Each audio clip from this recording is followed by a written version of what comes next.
Great Gatsby by Francis Scott Fitzgerald. Have you ever tried to redo your past or undo it? And what was the result?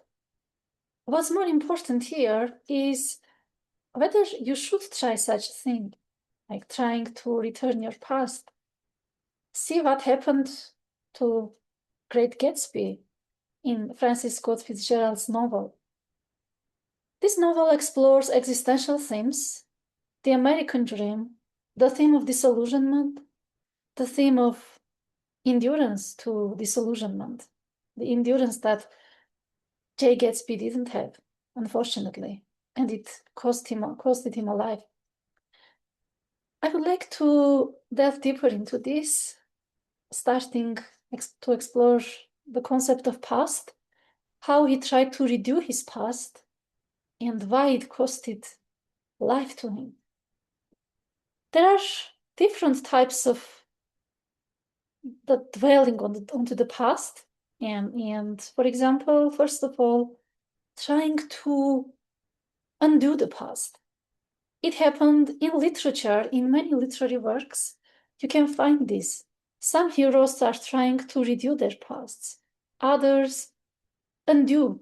For example, Alexander Dumas' novel, Count Monte Cristo, explores how someone, the Count Monte Cristo, tried to undo his past, tried to take revenge, and it could give him a sense, a type of a psychological satisfaction that he undo, that he can undo his past, not changing what happened, but by alleviating his pain. In case of Jay Gatsby, he tries to bring it back. He tries to bring Daisy back, and it's the theme of redoing your past.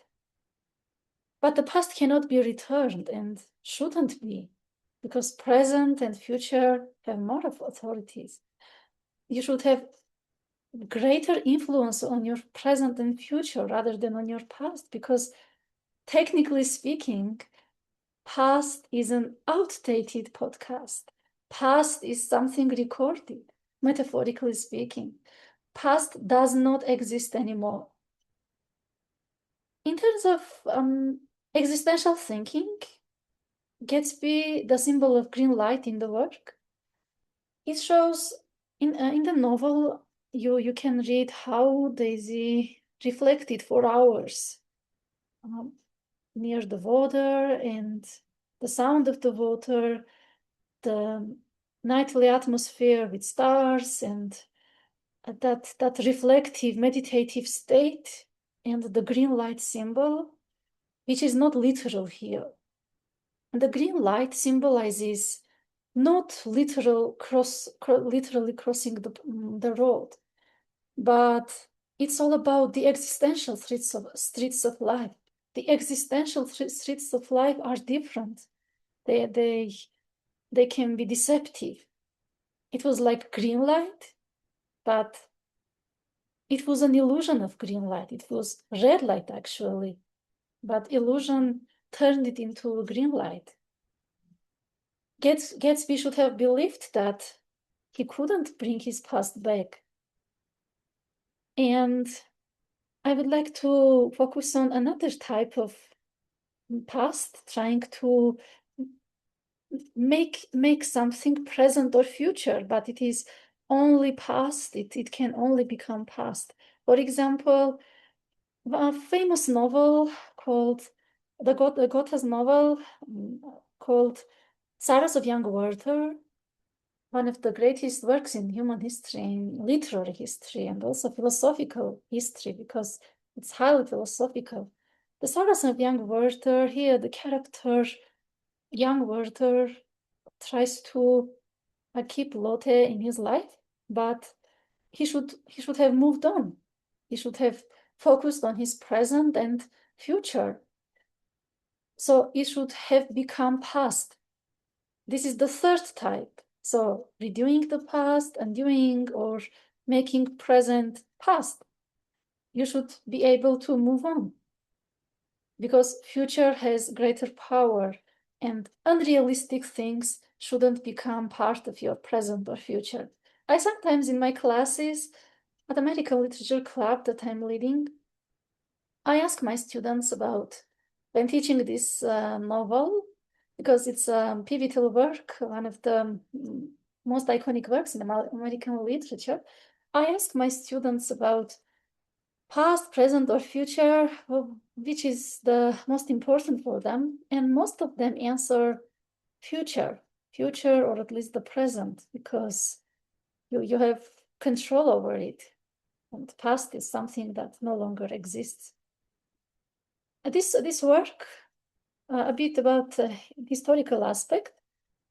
Francis Scott Fitzgerald wrote this in 1925. This book was published in 1925, more than 100 years ago, more than 1 century ago, but it is still applicable, highly applicable, necessary. It's an existential necessity to read this book, to teach at universities, high schools, in academic seminars organized around it, etc., as well as podcasts and other related media, because it's all about the meaning of life, disillusionment.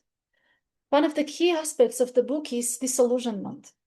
Gatsby gets disappointed because it's not, and since literature, the typicality in literature, when one character symbolizes all society, it is not only Gatsby's disappointment, but is the disappointment of all American society of 20th century. And then comes, the World War situation that time, and it was reflected in the work, as well as Gatsby's aspirations. So as I mentioned, the first important thing in the book is focusing on the past, trying to bring it back, and then getting disillusioned. But it's also about not only disappointment.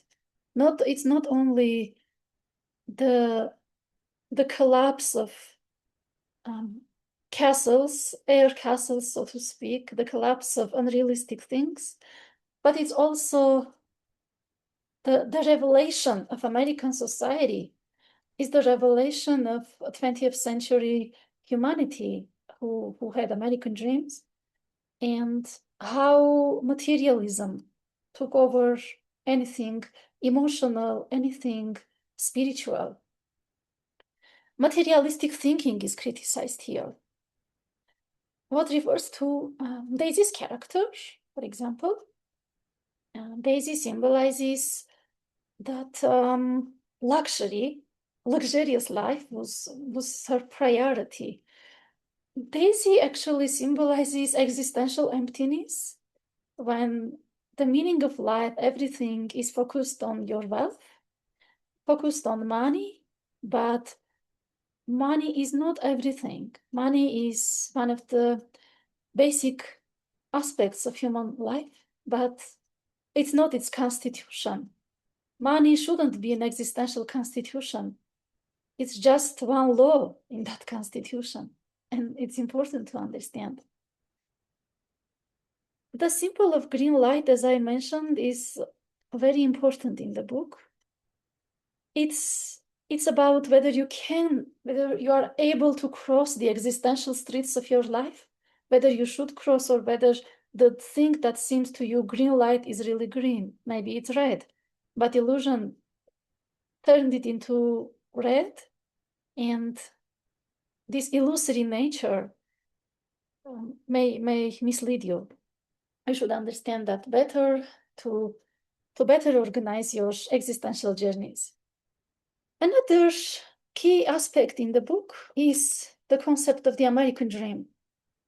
What was the American dream in the 20th century, in the 18th century, when the America was just started developing and forming its constitution, its essence? And what is it now in the 21st century? First of all, the concept of American dream is different for different people. What is it for immigrants? For immigrants, for many immigrants who come to the United States, the American dream is represented through the dream of citizenship or green card. Let's take a comparison between the green card and the green light of Great Gatsby. The green card is a green light for immigrants, but green light is not always a green card. Of course, it's not a green card. American dream is different for example, people with disabilities who live in the United States. I'm specifically mentioning only the US because the focus is the American dream here. People with disabilities, for them, the American dream is the more accessible world when there's travel, their mobility, their informational accessibility is quite at an advanced level. And for them, social equality, high employment rate is really important. For maintaining social equality, sense of inclusion, and also, most basically, for the dignified life, for an independent life. In terms of overcoming disability-related challenges. What is American dream for artists of the United States? It's to reflect the dreams of American people, to reflect the dreams, aspirations, and challenges of American people. What is the American dream for doctors who live in the US?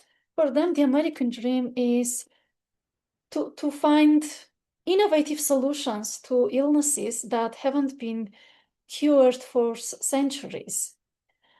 That is to say, the concept of American dream is reflected differently depending on whose dream is it. I'd say, although it's a bit research-based, but American dream is also interdisciplinary. I explore interdisciplinarity in my research, and here, American dream, as I've just noticed, has become interdisciplinary dream. Depending on what is your profession, what is your life situation, etc. And American dream reflects the sociocultural and economic linguistic diversity as well, and that the United States presents.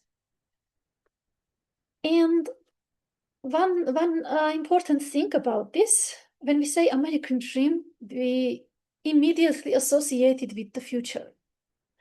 But in Scott Fitzgerald's novel, The Great Gatsby, it is the opposite. The American dream is represented through past. Gatsby is focused on the past. For him, all the things would be perfect, will be like his American dream would be just bringing his past through the form of Daisy back, bringing the past back. So in Fitzgerald's work, it's quite contrasting. American dream focused on the past rather than the future, or at least the present. So as I've already mentioned, past, disillusionment, American dream are some of the key aspects of the book. But since the book is highly philosophical, it's not only that. It's quite multi-layered, multi-dimensional. And coming to another character, Nick's character, one of the key literary heroes here in the novel, he talks about morality, moral values, and how moral values can shape your judgments, your perceptions about life, etc.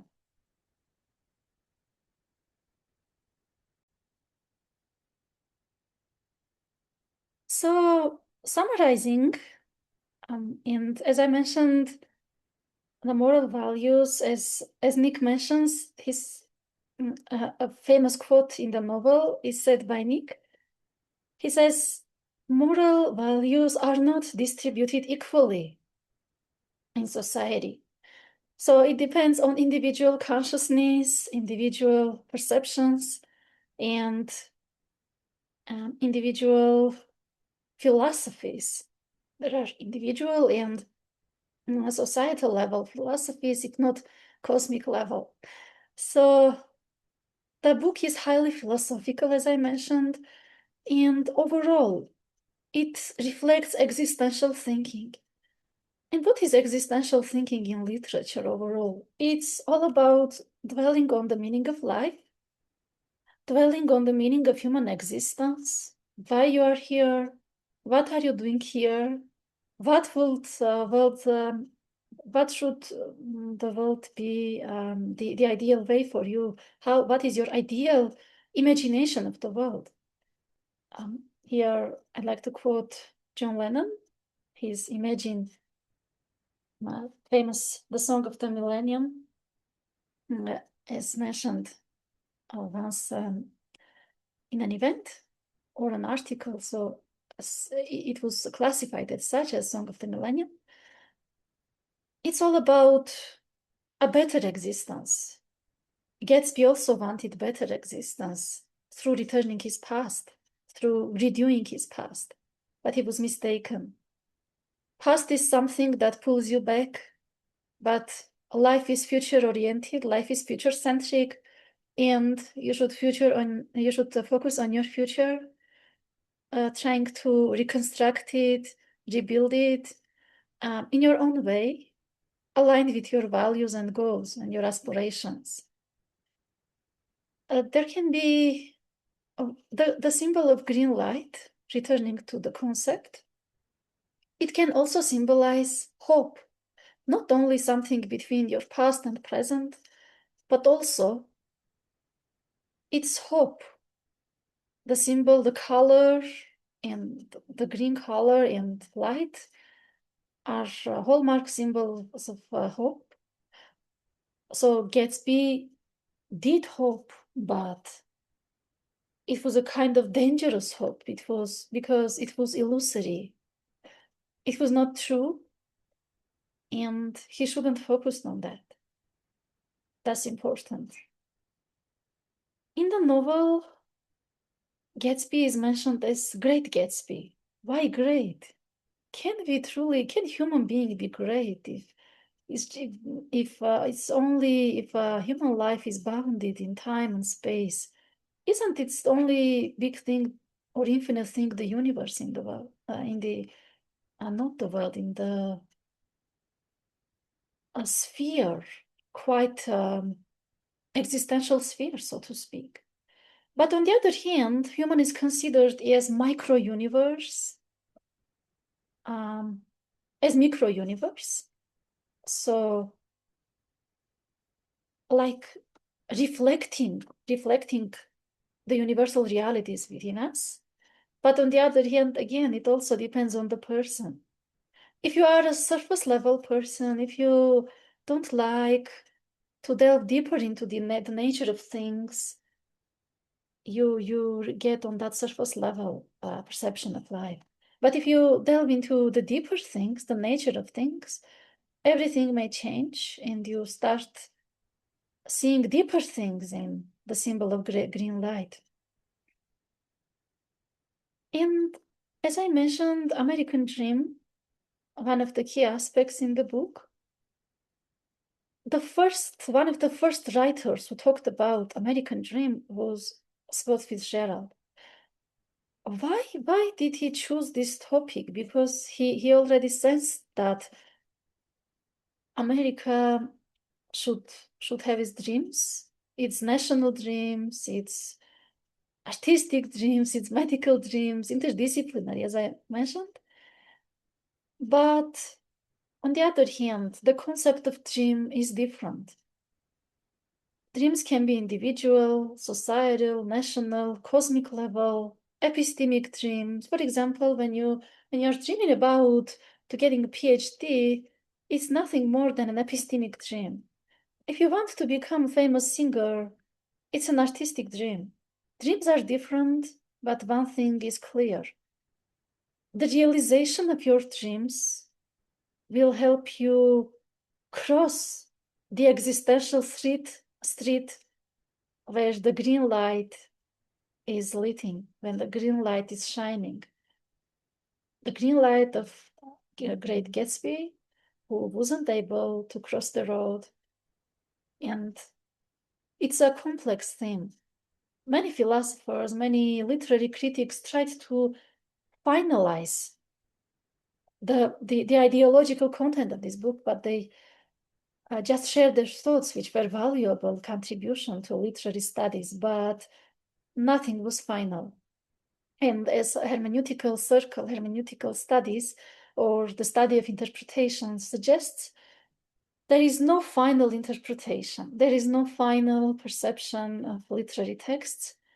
It's quite subjective, but on the other hand, you can also make it as objective as possible, being grounded in reality, being grounded in your conclusions, etc. And Daisy's character, which symbolizes the collapse of American dream, the existential emptiness that the society tried to overcome those times. It's not about all the society was empty, not. There were people like Gatsby, but not all of them. Many of them were like Daisy, luxurious, only focused on wealth, spending money, etc.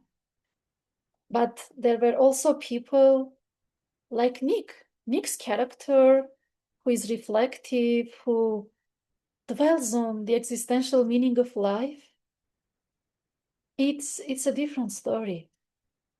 So different, actually, these three characters, Gatsby, Nick, and Daisy, are symbolizing three different layers of American society. Nick as the observer, who just is not passive, but it's a bit more reflective, melancholic, even we can say it that way. Thinks deeply, tries to get the nature of things.